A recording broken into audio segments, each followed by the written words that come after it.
Bienvenidos de nuevo a nuestro programa Luces y Sombras, que durante 20 semanas se ha venido presentando a la sociedad de Monterrey para que refresquen su cultura, que refresquen sus conocimientos y que dejen esas tonterías de telenovelas y esas cosas que sabemos que no conducen a nada, pero aquí sí vamos a conducirlos a ustedes a un programa que durante 19 años, debo decir que yo también participé, porque yo era entonces el jefe del Centro Regional para la Prevención y Atención de las Enfermedades Alérgicas, que ahora preside la doctora Sandra González Díaz, activísima, muy inteligente, muy guapa. Así es que no podíamos tener mejor invitado que a doña Sandra, y que ahora le voy a preguntar algunas cosas que ella sabe muy bien. Sandra, estos campos para educar a los niños asmáticos, ¿qué efecto han tenido en la comunidad? Muy bien, buenas tardes, doctor. Antes que nada, muchísimas gracias por la distinción que me hace de estar en su programa, el cual lo felicito. Gracias. Todo una punta de lanza, la trayectoria suya y digno de ejemplo para nosotros. En relación a su pregunta de qué impacto han tenido durante estos 19 años, tal como usted lo menciona, esto se originó ante la necesidad de poder llegar más allá con nuestros pacientes asmáticos y poder darles una educación y un tratamiento integral que sobrepasara los 30 minutos que podemos dedicarles en una consulta de una especialidad como la nuestra, que es de tercer nivel y que se ejerce de una manera muy particular y única en la región noreste y prácticamente en el norte del país. El objetivo fundamental es enseñarles a los pacientes asmáticos, niños de entre 5 y 18 años, qué es el asma, cómo se produce, qué hacer para poderla controlar, qué hacer cuando se presenta una crisis en casa, qué hacer si la crisis es en la escuela o en alguna otra circunstancia de diversión o familiar.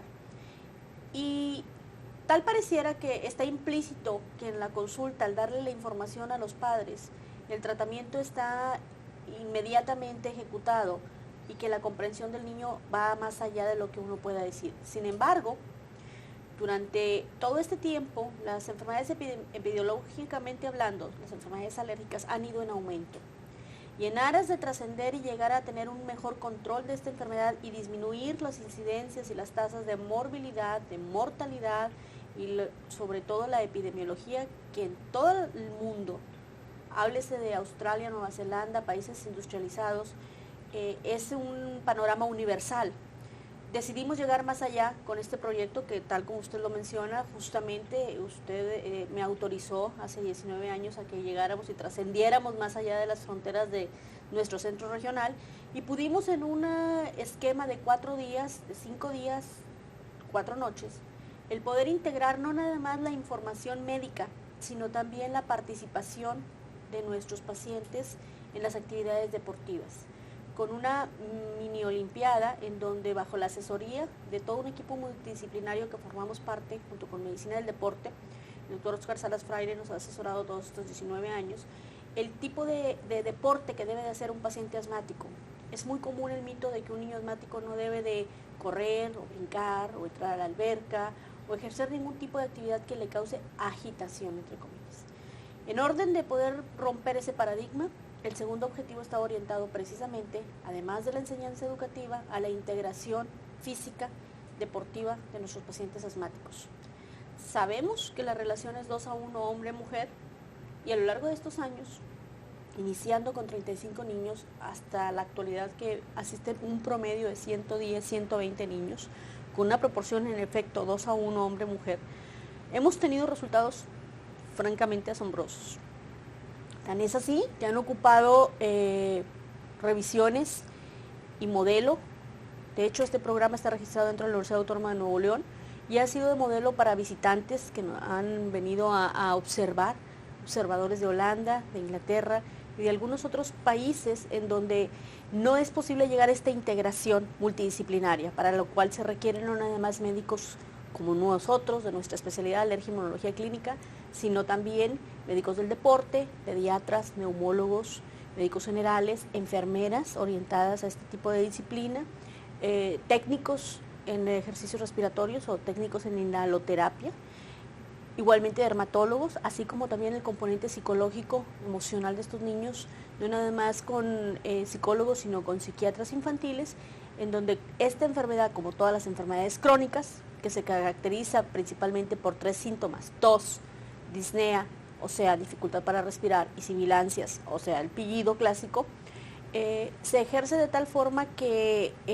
se convierte en un problema psicosocial porque la familia gira alrededor de estos síntomas y causa un impacto familiar de ruptura muy importante, como todas las enfermedades crónicas. Y de ahí nace el tercer objetivo: romper la sobreprotección psicológica que se genera con estas enfermedades, que como todas las enfermedades crónicas requiere sacarlos de su núcleo y poder enseñarles que existen otros pacientes de su igual que tienen el mismo síntoma, los mismos problemas, la misma enfermedad, y no son el centro de atenciones de toda la vida de toda la familia.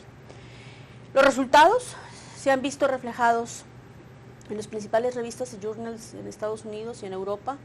En el JACI hemos publicado, en la revista Alergia México y en la revista europea, en donde las crisis, si tomamos en consideración que un 85-90% de ellos presentaba al menos 1 o 2 crisis al mes con despertares nocturnos, que ese es el síntoma característico, se disminuyeron a menos de 1 al año. La capacidad vital forzada del volumen respiratorio forzado del primer segundo desde el punto de vista pulmonar, cuando esta era menor a un 60%, considerado bajo la clasificación actual del GINA como un asma moderada persistente, lo pudimos llevar a un asma leve, presentándose una crisis en algún momento del mes con un despertar nocturno, o bien ninguna.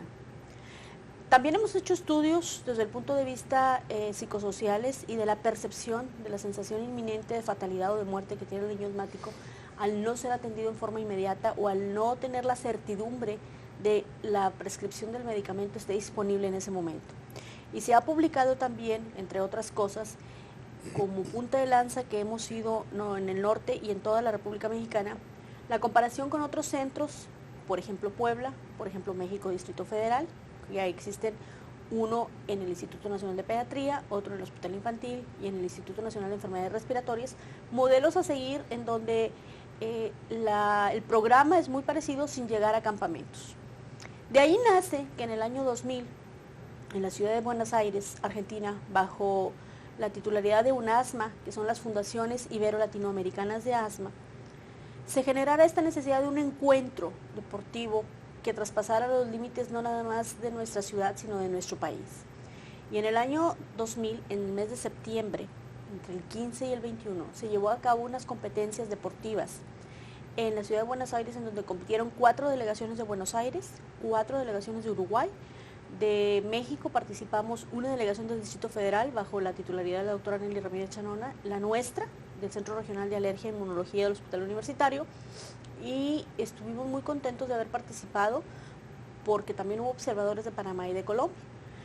De ahí obtuvimos la sede para los segundos Juegos, que fue en el 2002, en la ciudad de Monterrey, en el mes de julio, participando todas las delegaciones anteriormente mencionadas en un evento que pues realmente fue muy aceptado por la universidad y por nuestro medio, y participó también por primera vez España como observador.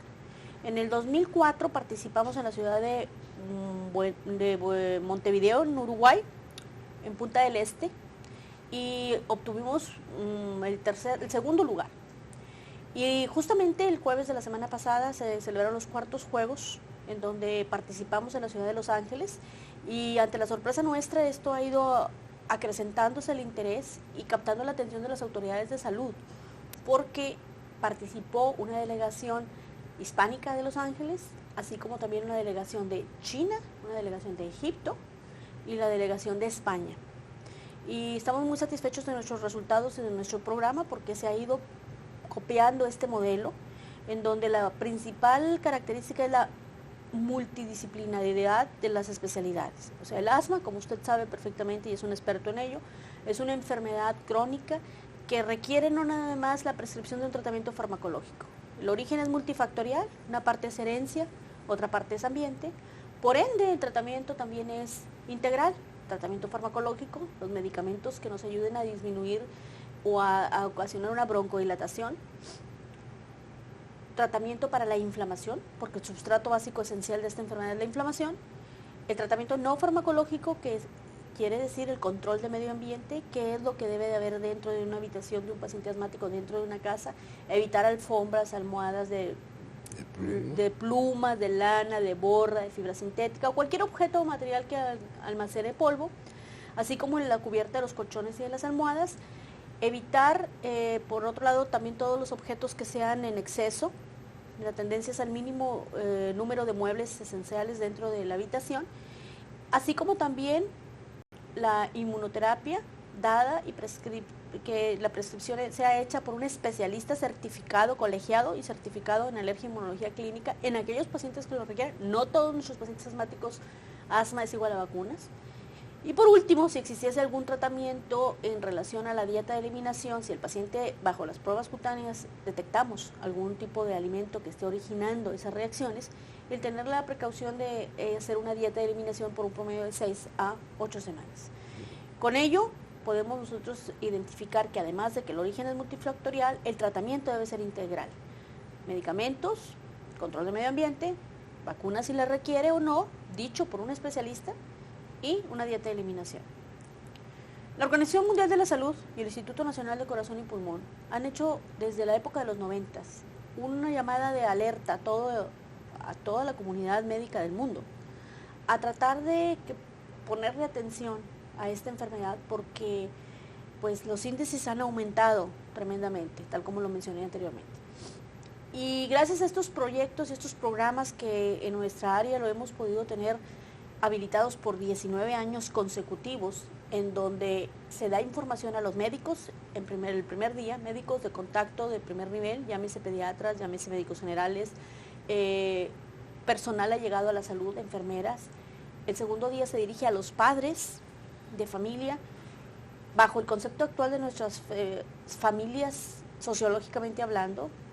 Se invitan a participar los abuelos o niños que son de guardería, o los maestros, y culminando con 4 días aproximadamente de campamento, logramos un programa de educación y rehabilitación de una semana completa, en donde la atención se dirige en forma trilateral, y podemos estar seguros que lo que les decimos a los pacientes en un consultorio, van las madres a las casas y no tenemos la negativa del esposo que dice que no, porque eso no es asma, o rompemos esos mitos que existen de que no le llamamos a las cosas por su nombre, y además al niño le enseñamos qué es lo que debe hacer cuando no están los papás presentes, que es en horarios escolares o actividades deportivas. Y eso ha tenido mucho éxito, afortunadamente medido por todo lo que le acabo de decir, en las principales journals tenemos los resultados, y el impacto se ha reflejado también en medir desde el punto de vista farmacoeconómico cuánto cuesta tener asma.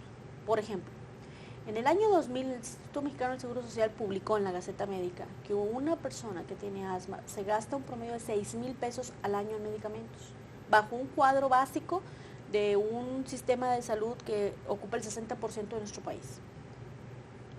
No atender el asma, bajo los mismos conceptos que acabo de decir, medidos, nos lleva 100,000 pesos. Y en esos 100,000 pesos van incluidos los costos de hospitalización, costo cama, día, hospital, costo de medicamentos, costo de urgencias, los costos llamados indirectos. Es por ello que se gastan billones en todo el mundo para poder controlar esta enfermedad, que bajo la luz del conocimiento actual, al igual que todas las enfermedades alérgicas, se le reconoce como una enfermedad sistémica. La comorbilidad o la asociación de asma bronquial con rinitis alérgica o enfermedades de la piel, dermatitis atópica, o cualquier otra de las expresiones de los mecanismos de sensibilidad de tipo 1 expresado por la inmunoglobulina E, quiérase con esto decir de hipersensibilidad inmediata, que se presenta la reacción en los primeros 15 minutos, van acompañadas, son frecuentes, son asociadas, son enfermedades comórbidas. Hay que obligadamente identificar, aunque el paciente no venga por esos síntomas de un paciente con asma, enfermedades tipo rinitis en la nariz, o sinusales, sinusitis, o reflujo gastroesofágico, o cualquier otro factor gatillo que dispare esos síntomas. Por eso se les reconoce como enfermedad sistémica, van acompañadas. La nariz, podemos decir, la ventana del pulmón, y aunque no tenga síntomas, necesitamos detectar los datos y las características de la inflamación. Tal como lo mencioné, el substrato básico de todas estas enfermedades es la inflamación. Nuestro objetivo es disminuirla. Desafortunadamente, el mayor porcentaje de estos pacientes es visto en medicina de primer nivel, lo cual quiere decir que se controla el síntoma al momento, pero no se investiga el origen ni se hace esfuerzos por disminuir la inflamación. Es por ello que nuestras autoridades gubernamentales se les ha hecho varias peticiones de solicitud de el que se incluya como una enfermedad de salud pública, porque es una enfermedad de salud pública en nuestro medio, y que además se incluya dentro de los partidas presupuestales de las enfermedades crónicas. Muy bien.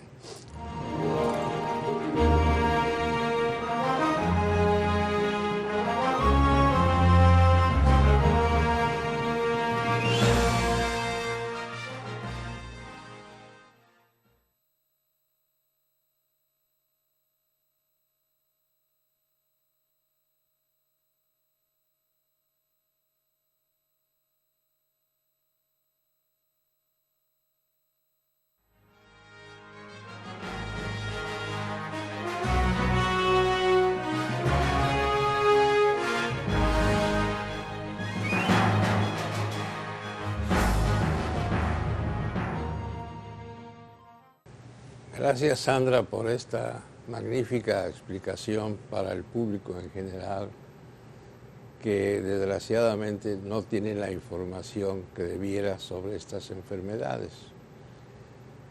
Tenemos estadísticas que señalan que en México habrá de 5 a 7 millones de asmáticos. Desgraciadamente no hay capacidad instalada para atenderlos como quisiéramos. Y el tratamiento sintomático, como dijo la doctora Sandra González, debe ser el de uso diario de los médicos generales, pediatras, que deberían ser, como son, los que ven a los enfermos por primera vez.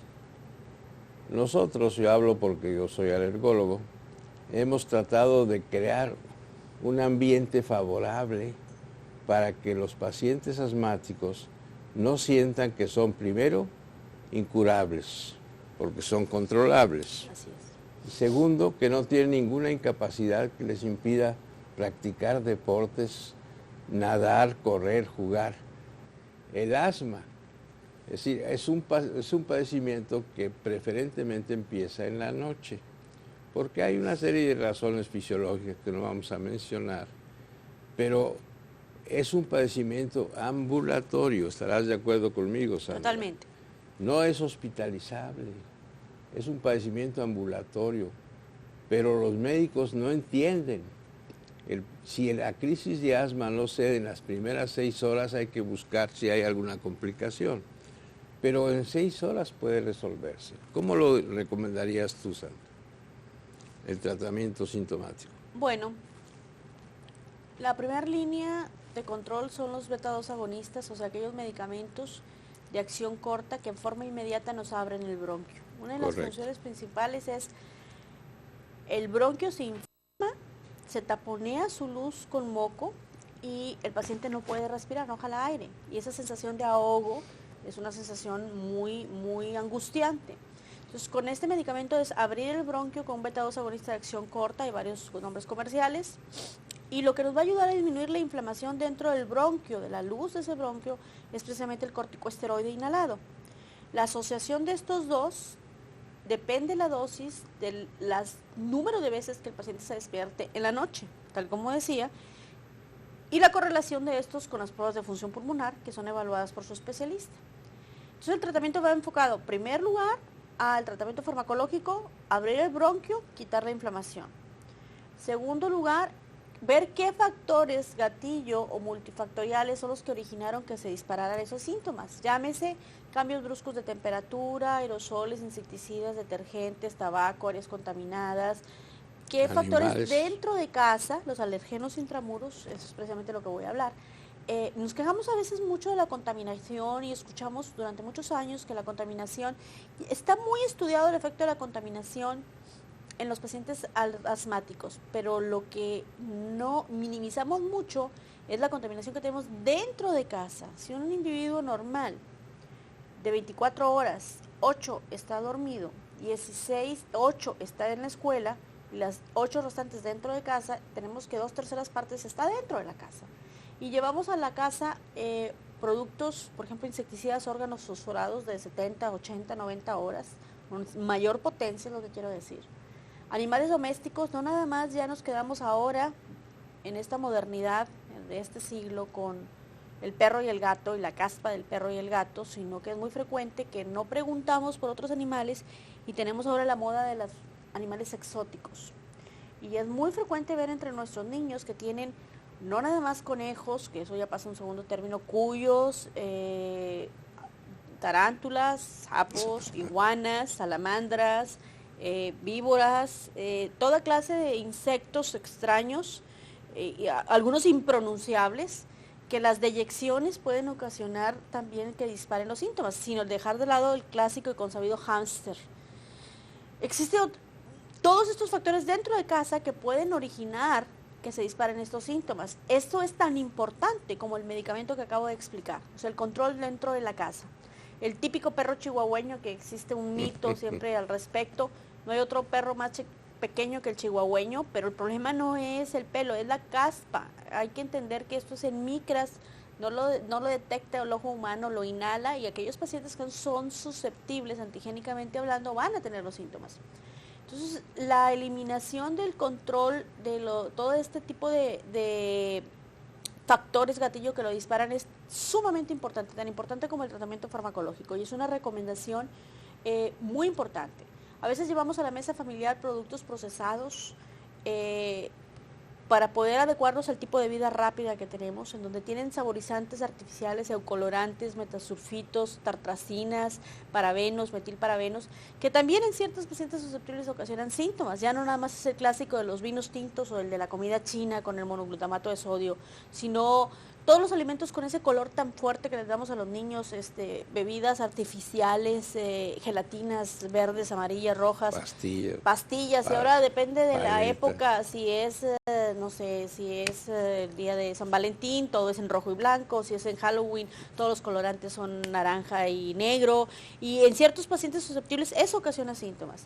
La tercera parte del tratamiento, además del control ambiental que me refiero, incluyendo la cuestión de los alimentos, es precisamente la inmunoterapia dada exclusivamente por un especialista. Hago mucho énfasis e hincapié en esto porque recientemente, ante la 59 legislatura, acabamos de promover una iniciativa para que el tratamiento de las vacunas sea dado exclusivamente por el especialista, porque tenemos muchos casos de pacientes que fracasan en ello porque son dados por no especialistas o porque no se seleccionó adecuadamente a este paciente.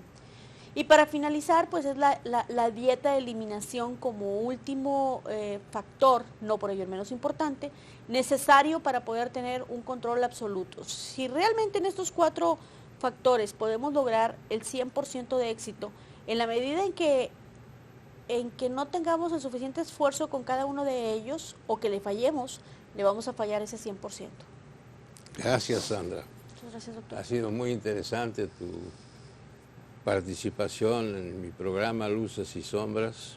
Agradezco. Yo solamente quiero agregar que en 60 años de ejercer la alergología, yo he visto hasta 3 generaciones de familias que me han llevado sus pacientes y finalmente los hemos controlado. El concepto de que el asma no se cura, pues es muy relativo, no se controla, se logra un equilibrio entre el medio y el paciente, y con la inmunoterapia se logra aumentar sus propias defensas y ya no necesitar medicamentos sintomáticos. Muchas gracias, Sandra, otra vez. Y a nuestro público, que es tan gentil con abrir su televisor en el canal 53 o en el 424. Les deseamos lo mejor y hasta la próxima semana. Muchas gracias.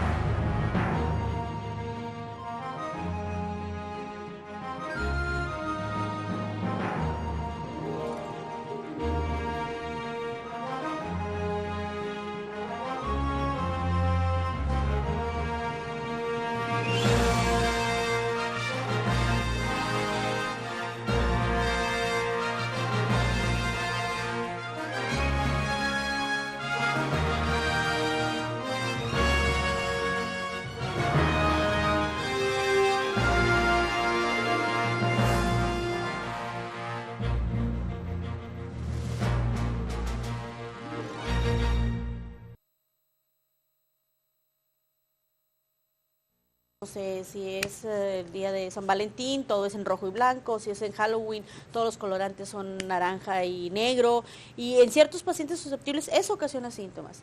La tercera parte del tratamiento, además del control ambiental que me refiero, incluyendo la cuestión de los alimentos, es precisamente la inmunoterapia dada exclusivamente por un especialista. Hago mucho énfasis e hincapié en esto porque recientemente, ante la 59 legislatura, acabamos de promover una iniciativa para que el tratamiento de las vacunas sea dado exclusivamente por el especialista, porque tenemos muchos casos de pacientes que fracasan en ello porque son dados por no especialistas o porque no se seleccionó adecuadamente a este paciente.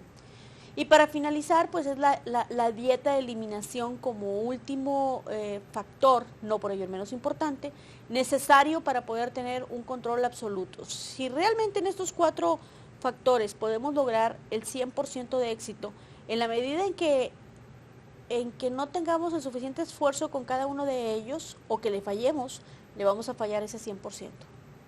Gracias, Sandra.